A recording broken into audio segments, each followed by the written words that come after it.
When my HOA president called the cops on my wife for suspicious behavior, she thought she was about to teach us a lesson. But one small mistake turned her power trip into the most shocking confrontation our entire neighborhood had ever seen.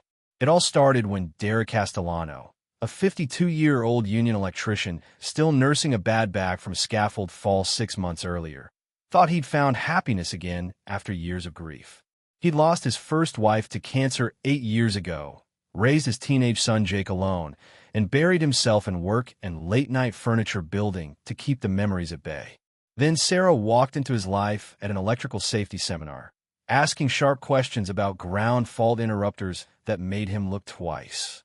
Sarah Martinez, now Sarah Castellano, was intelligent, kind, and her laugh filled the empty spaces in his chest.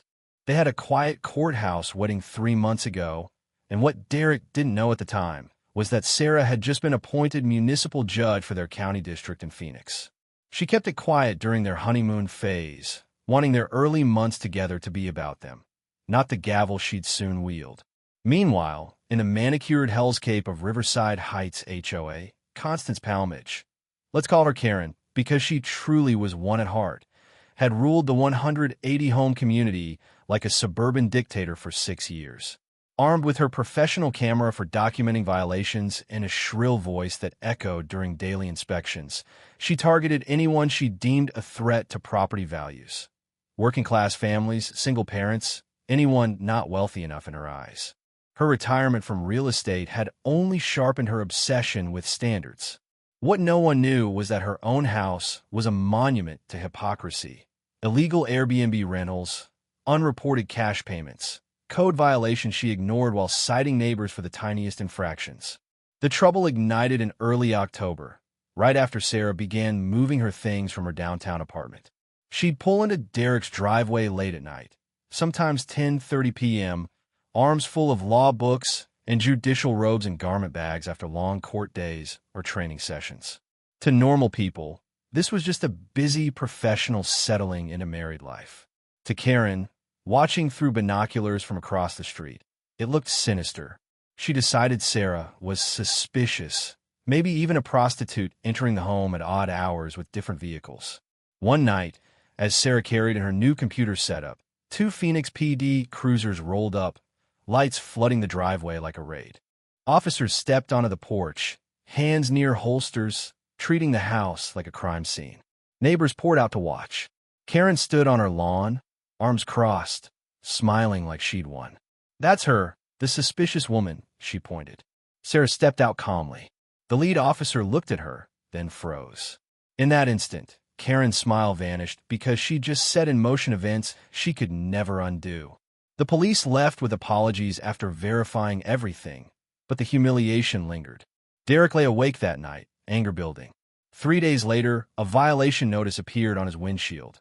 $800 fine for his work truck, a Ford F-250 he'd parked in the driveway for 3 years without issue.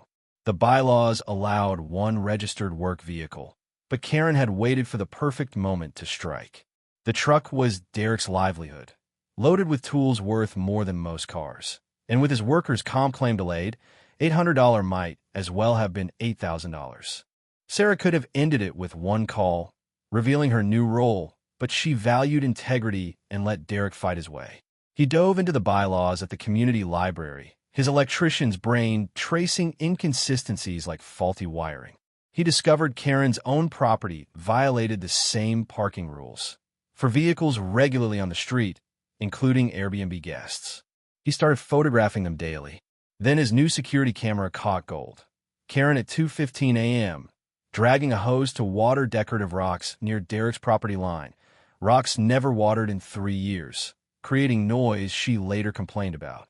At the monthly HOA meeting, Karen tried to escalate, calling Sarah an unregistered individual in a suspicious housing situation, flashing blurry photos.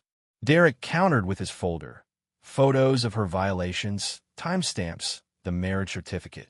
When she doubled down, calling Sarah's late-night arrivals sneaky, Derek played the footage of Karen's midnight watering.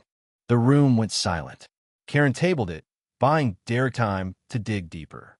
Weeks later, she escalated to a false domestic violence call. Police arrived at 6:47 a.m., handcuffed Derek on his lawn while neighbors watched, searching the house. Sarah emerged in pajamas, calmly explaining there was no violence.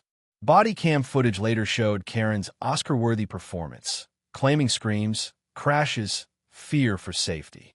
After 45 minutes, officers left. Derek's claim hung by a thread. Sarah finally revealed the full truth.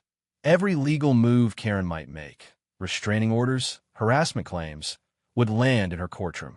Derek upgraded security to a pro-grade system, gathered more evidence with neighbors like Betty Kowalski, audio recordings of threats, and the Morrisons' selective enforcement logs. He uncovered Karen's unreported rental income and illegal modifications. On December 15th, Karen filed her nuclear option, a petition for order of protection against both, claiming stalking and intimidation, requesting an emergency hearing. Derek's attorney confirmed false statements in such a petition were perjury, a Class 6 felony. December 22nd arrived.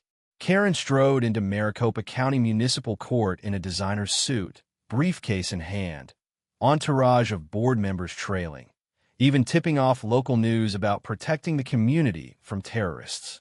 She arranged her papers confidently. The bailiff called. All rise for the Honorable Judge, Sarah Castellano. Karen rose, then froze.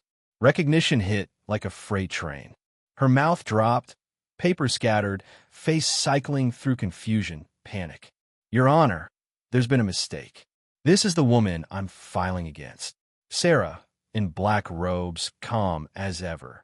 Mrs. Palmage, I am Your Honor, and you have filed a restraining order against a sitting municipal judge. The courtroom bust. What followed was 15 minutes of beautiful self-destruction. Derek's footage showed Karen fabricating disturbances. Audio revealed threats. Financials proved hypocrisy. Witnesses detailed years of harassment.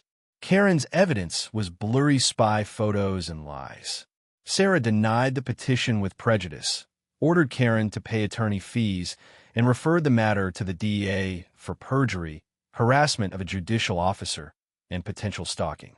Filing false charges against judicial officers is an attack on the system itself. Karen fled in tears, briefcase abandoned.